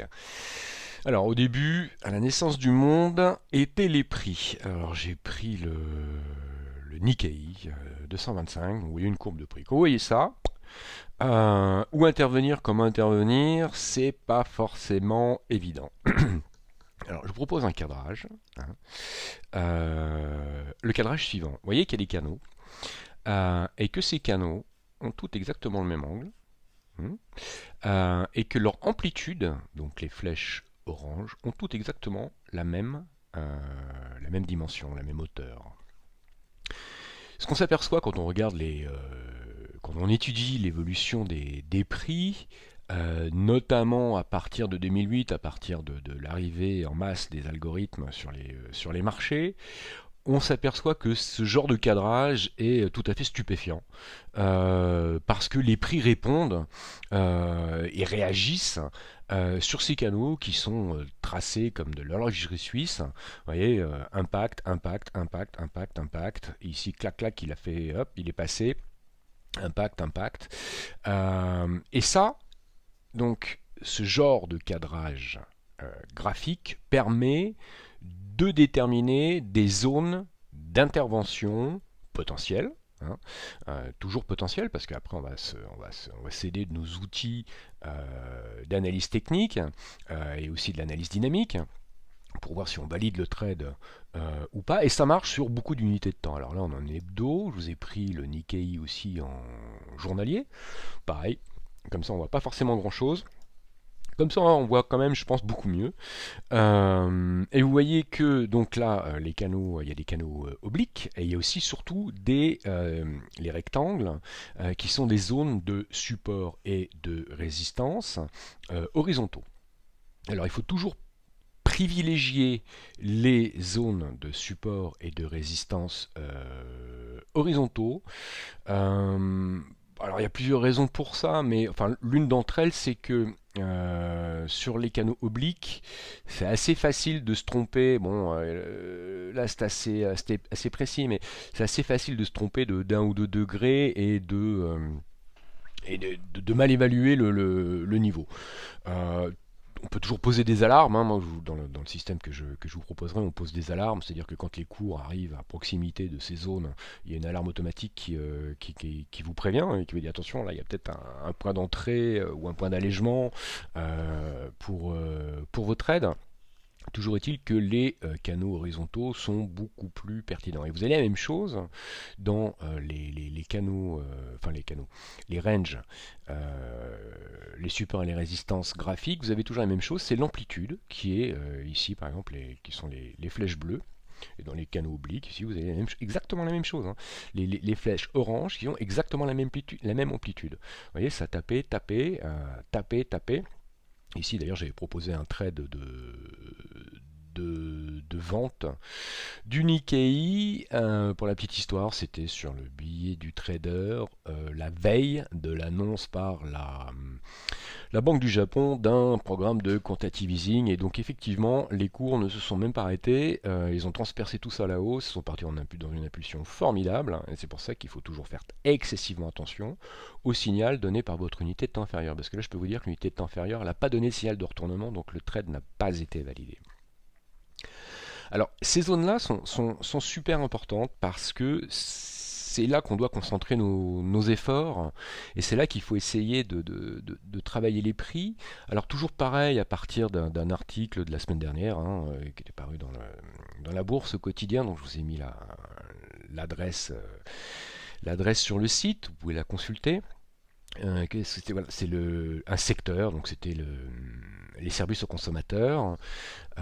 En hebdomadaire, vous voyez toujours pareil, ces reports d'amplitude, donc là ici sont des barres bleues, qui correspondent très souvent à l'impact des prix sur ces niveaux-là.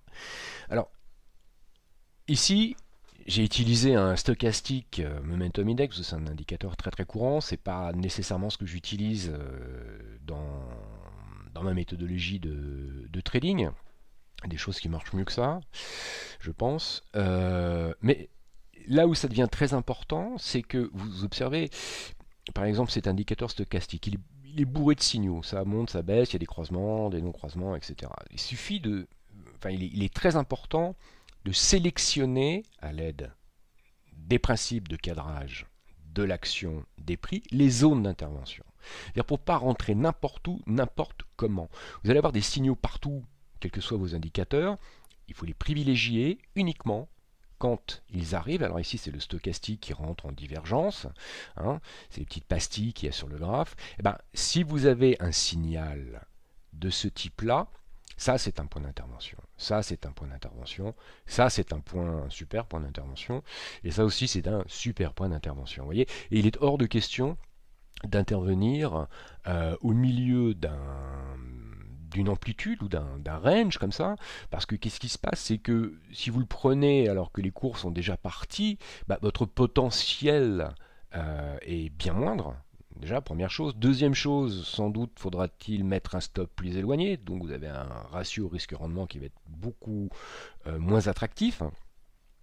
Et voilà, et donc c'est très simple, simplement cibler à l'aide de ces reports d'amplitude les zones d'intervention et n'intervenez que sur ces zones d'intervention. Plus l'unité de temps étudiée est lourde, comme par exemple l'hebdomadaire, plus ces supports et ces résistances risquent d'être pertinents. Maintenant, alors le problème que l'on peut rencontrer, c'est que c'est très très simple à mettre en œuvre. Ceci dit, ça nécessite quand même un petit coup d'œil, un entraînement. Je vous conseille d'aller d'ailleurs sur les forums que je vais vous indiquer, etc., parce que vous allez en trouver pas mal. Il est possible aussi que je vous propose d'éditer ces zones de report de range, notamment sur les actions du CAC 40. On verra ça en fonction de la charge de travail. Enfin, je les ai pour moi de toute façon, donc il faut les dupliquer, c'est tout. Donc ça nécessite un certain coup d'œil et surtout la raison pour laquelle c'est pas idiot non plus de le proposer, c'est que ça nécessite un travail manuel. Ça par contre ce n'est pas automatisable. Un travail manuel graphique qui prend beaucoup de temps, et le temps pour l'investisseur particulier, même si on trade en unité de temps hebdomadaire, c'est quelque chose de précieux. Et tout le monde n'a pas le temps de réaliser ce genre de cadrage qui pourtant est ultra important. Alors, principe de cadrage de l'action des prix. Première chose à faire quand vous tombez sur un graphe, c'est de zoomer out, c'est-à-dire de prendre de la distance, de prendre du recul. Par exemple, sur le Nikkei, pour continuer sur cet exemple, si vous, en journalier, vous êtes proche vous avez très peu d'historique, vous n'allez absolument pas voir les vrais niveaux de support résistance qui apparaissent aussi bien obliques que horizontaux. Donc vous ne pourrez pas les tracer, vous ne pourrez pas les voir. Alors attention, il y a des plateformes ou des brokers qui vous proposent évidemment des flux, mais ce sont des flux limités, c'est-à-dire que vous ne pourrez pas faire la prise de recul, le zoom out. Et donc vous ne pourrez pas observer graphiquement la formation de ces zones d'intervention. Donc ça c'est quand même excessivement embêtant parce que vous allez agir n'importe où, n'importe comment, sans avoir conscience de ces seuils qui sont des seuils majeurs. Alors, je ne fais pas de... Je ne travaille pas pour un broker, hein, on est bien clair là-dessus. Je ne fais pas de... Alors, je ne vais jamais dire, attention, à telle ou telle ou telle plateforme ou tel ou tel ou tel broker. Par contre, je peux vous dire ceux qui sont bons. Il n'y en a pas beaucoup. Ceux qui vous permettent, entre autres, de réaliser ce genre de cadrage. Alors, si ça vous intéresse, vous m'envoyez un mail à l'adresse que je vous ai déjà communiquée en m'indiquant, alors c'est très important, hein, quel type de marché vous travaillez et sur quel horizon, dans quelle unité de temps vous travaillez. Est-ce que vous faites, alors si vous faites de l'intraday, vous aurez les flux, normalement, quoique pas toujours, pas assez de flux. Et je vous dirai, voilà, vous pouvez regarder un tel. Deuxième règle, c'est dès qu'un canal est identifié. Alors pour identifier un canal, c'est pas très compliqué. Moi, ce que je fais, c'est que je dispose au moins d'un support ou d'une résistance. Par exemple, dans le cadre du Nikkei, vous voyez que là, le support, il est très très bien identifié. Le support du canal vert, il y a un impact, deux impacts, trois impacts, quatre impacts ici. Donc dès que j'ai un support, je repasse par les plus hauts.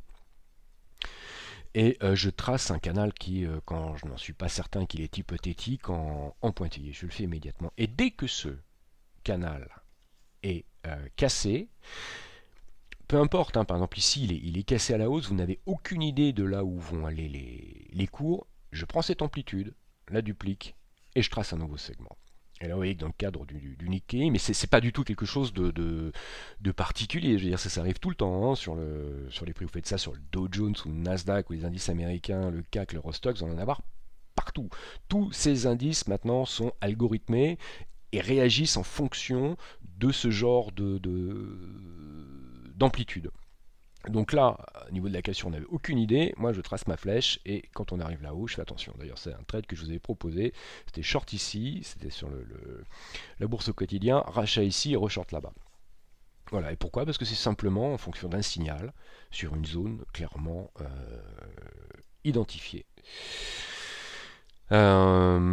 Privilégier les zones de support résistance horizontaux, ça j'en ai déjà parlé. Vous voyez, alors regardez, ça c'est le S&P, vous voyez, alors ça c'est terrible, hein, il avance vraiment avec des niveaux ultra calibrés. Aussi bien de niveau horizontal qu'oblique dans le canal actuel qui est quand même excessivement pentu et de très longue durée puisqu'il a commencé 2011 et que nous sommes en hebdo et que les interventions des banques centrales ont effectivement bien boosté les indices. Voilà, donc c'était tout ce que j'avais à vous dire sur les principes de cadrage de l'action des prix. Et je vais simplement passer maintenant à une conclusion. Donc en conclusion, et avant d'en venir aux ressources, forums d'entraide, etc., enfin toutes les ressources dont vous pouvez disposer si ce système de trading vous intéresse et que vous voulez le pratiquer, je refais le point. Donc nous avons vu les trois pierres principales applicables à tout système de trading, qui est l'analyse dynamique, euh, ensuite l'analyse par phase et puis le ciblage avec le cadrage des prix, donc de zones d'intervention à privilégier quand les configurations de trading apparaissent. Donc ces configurations de trading, personnellement, et ça sera l'objet des webinaires à suivre, sont basés sur quelques outils super simples hein, qui sont les cycles, les impulsions, un outil que j'appelle la puissance relative, les volumes et bon, le money management qui va avec tout ça pour exécuter les stratégies qu'on a vues en fonction des phases, qui sont les stratégies de suivi de tendance, de swing à l'intérieur des ranges de phase 1 que maintenant vous connaissez, les stratégies de cassure et les stratégies de contre-tendance que j'expliquerai aussi. Tout ça avec des checklists détaillées de méthodologie qui consistent à expliquer comment, pourquoi et où on prend position en fonction de quel niveau de risque contrôlé afin d'évacuer l'un des pires ennemis du trader qui est l'aspect émotionnel, donc le stress. Le stress qui fait faire des bêtises généralement en matière d'approche sur les marchés financiers. Tous ces outils, toutes ces stratégies sont codés dans des screeners ou des market analyzers, donc qui vous permettent de les détecter automatiquement. Alors je vous donne une très très rapide vue sur le genre d'outils que j'ai mis en place. Donc les cycles, vous voyez, voilà la petite courbe du bas. Les cycles ont un seul but en fait. C'est l'un de mes outils préférés. Les zones vertes, c'est des zones où il vaut mieux nettement être à l'achat. Les zones où il n'y a rien, c'est des zones neutres, a priori à ne pas travailler. Les zones rouges sont des zones à travailler à la baisse, tout ça en fonction de signaux qui sont codés, enfin, d'un indicateur et après d'un codage dans les systèmes. Alors, oui, par exemple, sur la fin du graphe, je ne sais plus ce que cette action, ce que c'est une action. On varie des fois entre 8 et allez, 10%. Donc ça n'a pas l'air de grand chose sur les graphes. Entre 8 et 10%, il y a quand même 20%. Donc c'est des trades tout à fait sympathiques. à prendre en compte. La deuxième méthodologie que j'utilise concerne les impulsions. Alors c'est à base de MACD, mais alors un système totalement différent de l'utilisation standard des MACD. En deux mots, on trace des axes qui sont des axes d'impulsion et qui donnent des niveaux ou de renversement ou au moins d'allègement et des niveaux de prise de position. Prise de position, allègement, allègement. Bon, très rapidement. Système de puissance relative, c'est un système qui permet de comparer la puissance de différentes unités de temps de façon automatique et qui vous donne effectivement des niveaux de, de, de vente à découvert ou au moins d'allègement ou des positionnements de signaux d'achat. Et en plus, ça doit être de l'intraday.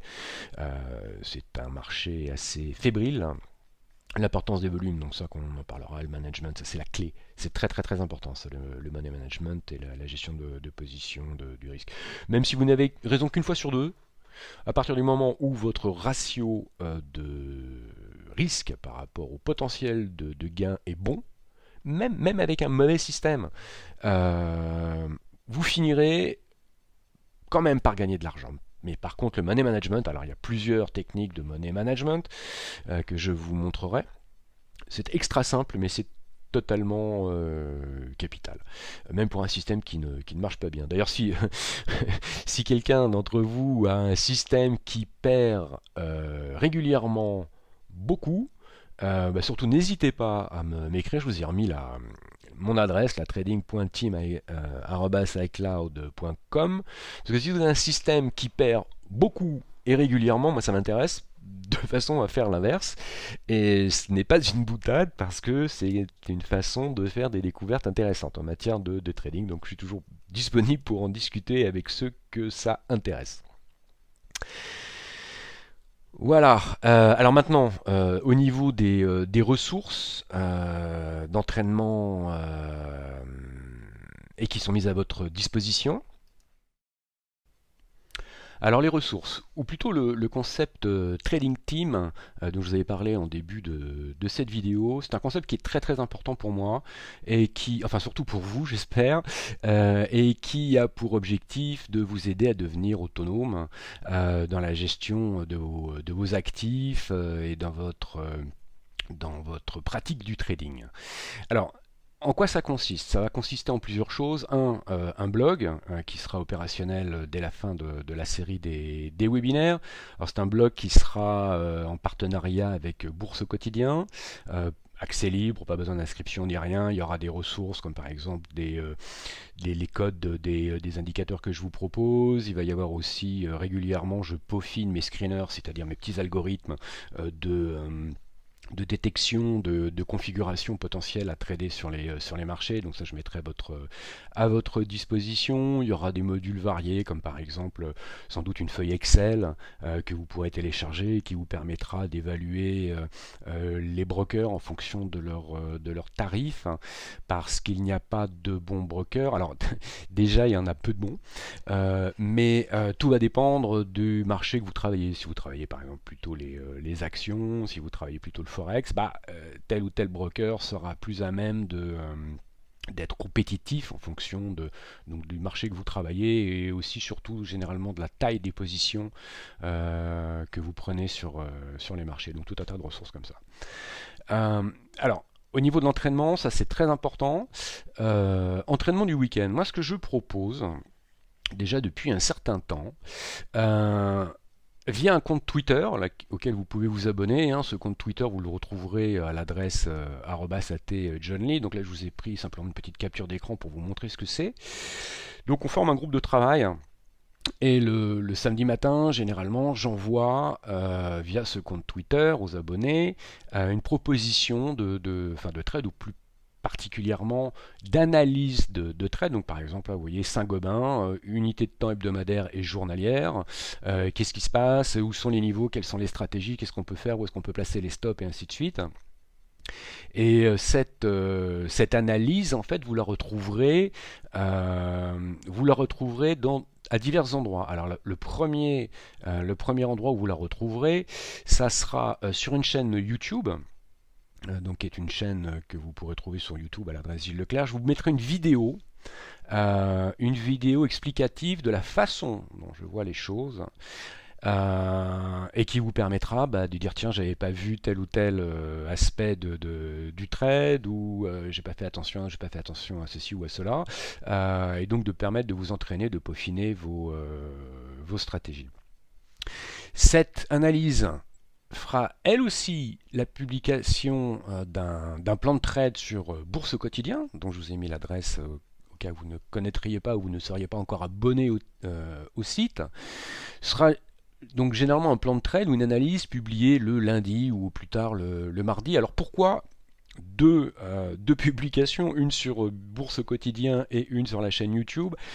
Parce qu'il est bien évident que sur Bourse au quotidien, pour les gens qui n'ont pas vu les webinaires, ce webinaire d'introduction entre autres et les webinaires suivants sur les outils, les stratégies, etc., si jamais je commence à parler de phases, d'écarts type MACD, etc., les gens ne vont rien comprendre. Donc ça, je ne peux pas le publier sur Bourse au quotidien. Donc la seule différence qu'il y aura entre la chaîne YouTube et Bourse au quotidien, c'est que dans la chaîne YouTube, vous retrouverez l'ensemble de mes outils, la façon dont je les analyse, la façon dont je m'en sers, ce qui ne sera évidemment pas possible de mettre dans Bourse au quotidien, mais comme ça vous verrez aussi la différence. Dernière chose, je vais vous proposer aussi des webinaires réguliers que vous pourrez voir en différé. Donc ça sera en fonction ou des opportunités du moment, c'est-à-dire qu'on prendra comme support des indices ou des actions qui présentent des intérêts particuliers. Et j'en profiterai aussi pour répondre aux questions éventuelles que vous pourriez m'adresser. Donc je vous rappelle l'adresse, trading.team@icloud.com, et en fonction du nombre de questions que je recevrai, j'essaierai de vous y répondre. Ça sera un webinaire tous les 2 mois, en général. Voilà. Dernière chose, formation, si ça vous intéresse. Alors, moi, je ne suis pas formateur. C'est pas mon métier. Je ne fais que quelques formations, souvent une ou deux par an, un tout petit groupe, tout petit comité, parce que pour moi c'est très très important de pouvoir justement m'adapter à la personnalité de chacun et au marché travaillé par chacun, de manière à pouvoir aider au mieux les gens. Donc bon, là je n'ai absolument rien de prévu, mais toujours la même chose. Si formation, donc il y a des exercices, on fait du trading live pour voir vraiment comment on prend les prises de position live sur les marchés. Et pouvoir répondre à vos questions. Donc, si ça vous intéresse, vous m'envoyez aussi un mail à trading.team@icloud ou à la bourse au quotidien, avec qui de toute façon nous organiserons une ou deux formations par an. Voilà. Donc j'espère que ce webinaire vous a intéressé.